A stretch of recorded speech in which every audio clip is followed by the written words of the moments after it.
Bonjour à toutes et à tous. Aujourd'hui, nous allons vous présenter les différents coûts au niveau salarial par le biais d'une question de gestion. La rémunération est-elle le seul coût du travail? Premièrement, nous parlerons des maladies du travail.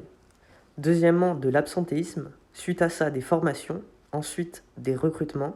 Et enfin, nous conclurons en répondant à la question de gestion.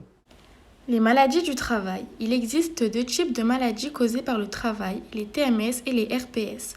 Les TMS sont des troubles musculo-squelettiques, les problèmes physiques, et les RPS sont des risques psychosociaux, dépression.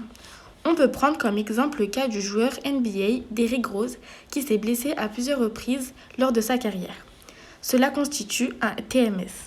Suite à une blessure au ligament, une rééducation a dû être mise en place tout en étant suivie par des médecins.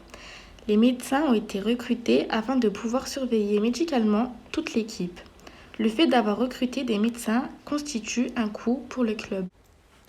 L'absentéisme. En 2019, on estimait que l'absentéisme avait fait perdre 108 milliards d'euros sur l'année. Les causes, les maladies privées, les accidents de travail et les détachements de l'entreprise.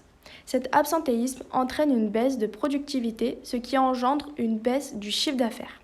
Les maladies privées du travail entraînent en France des congés maladie qui engendrent la perte d'environ 60 milliards d'euros chaque année. Les recrutements. On estime qu'un recrutement coûte entre 3 000 et 10 000 euros. Cela s'explique par le fait qu'en recrutant des salariés, une entreprise se doit d'avoir un recruteur qui leur coûte entre 1 500 et 3 000 euros.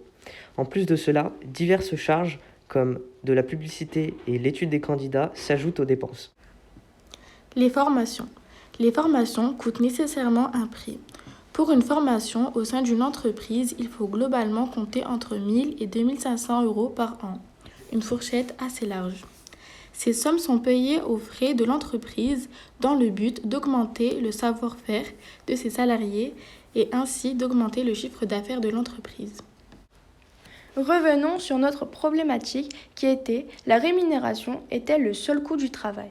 Eh bien, nous pouvons voir par nos différents points et exemples que non, la rémunération n'est donc pas le seul coût du travail au niveau salarial, mais en regroupe plusieurs autres pour assurer le bien-être et le bon fonctionnement de l'entreprise. Il y a donc le recrutement, l'absentéisme, les maladies du travail et les formations. Merci de nous avoir écoutés en espérant que cette vidéo t'aura aidé.